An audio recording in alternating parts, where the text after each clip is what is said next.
কথায় আছে যে নারী রাধে সে নাকি চুলও বাঁধে। এটা এটা কতটুকু সত্য এটা হচ্ছে অনেকে বিশ্বাস করতে চায় বা অনেকে বিশ্বাস করে না, বা অনেকে বিশ্বাস বলতে অনেকে মানে না। বিশেষ করে পুরুষ মানুষ মেয়েদেরকে তো এই বিষয়গুলোতে খুবই তুচ্ছ তাচ্ছিল্য করে। মেয়ে মানুষ যে রাঁধতে তো সবাই পারে, চুলও বাঁধতে পারে, এগুলা কোনো বিষয় হলো? রান্নাবাড়া কোনো বিষয় হলো? এরকম কিছু একটা বলে।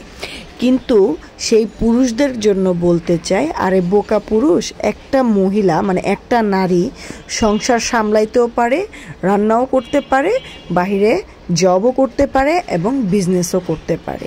সো হ্যালো এভরিওয়ান, আসসালামু আলাইকুম। তানিয়ার রান্নাঘর থেকে তানিয়া বলছিলাম। আশা করি সবাই ভালো আছেন। আলহামদুলিল্লাহ আমিও ভালো আছি। তো আজকে আমি বিকেলে একটু বাহিরে যাব, কারণ আমি বিজনেস করি। তো সেই বিজনেসের জন্য কিছু কাজ আছে, তো সেগুলোর জন্য আমি মিটিং হবে আমাদের, তো সেই মিটিংয়ে অ্যাটেন্ড করব। যাই হোক, তো সেজন্য আগে ভাগেই বাচ্চাদের জন্য রান্না বাড়া করে বাচ্চাদের সামলিয়ে রেখে তারপরে বের হব, যাতে বাচ্চাদের কোনো কষ্ট না হয় বাসায়।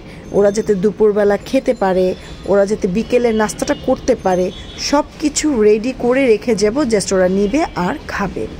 বাচ্চাদের বিকেলের নাস্তার জন্য আমি এখানে ভাপা পিঠা তৈরি করে যাচ্ছি। আর এখানে কিছু রসুন ছিলে রেখেছিলাম, ওগুলোকে ব্লেন্ডার করব আর আদার সাথে মিক্সড করে ওগুলো আবার ডিপে রাখবো।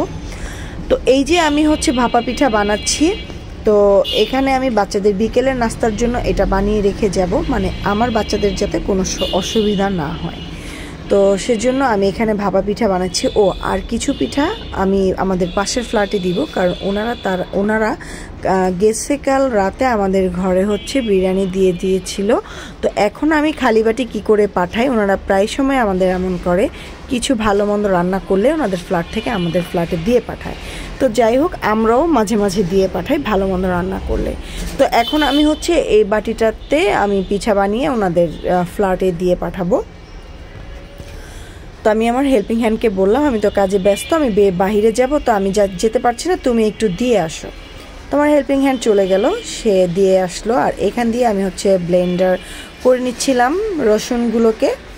আর এই যে আমার রান্না বাড়া সব কিছু কমপ্লিট, বাচ্চাদের দুপুরের খাবার, রাতের খাবার আর বিকেলের নাস্তা সব কিছু কমপ্লিট করে দেন আমি এখন রেডি হয়ে যাব। রেডি হয়ে আমি বের হয়ে যাব। তো তারপরে আমি ওখানে মিটিং সারবো। মিটিংটা সেরে দেন রাতে যাব জিমে। জিম থেকে আপনার ভাইয়া আমাকে রাতে বাসায় নিয়ে আসবে। তো অনেক রাত হয়ে যায়, রাত প্রায় 10:30 11টা বেজে যায় জিম থেকে বের হতে হতে। মাত্র 1.5 ঘন্টা সময় পেয়েছিলাম জিম করার জন্য।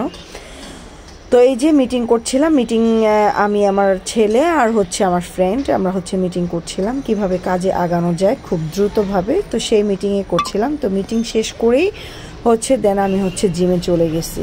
তো জিম শেষ করে আপনাদের ভাই আমাকে বাসায় নিয়ে এসেছে। তো যদি আমার ভিডিওটা ভালো লেগে থাকে তাহলে লাইক কমেন্ট শেয়ার করে পাশে থাকবেন। সবাই ভালো থাকেন, সুস্থ থাকেন।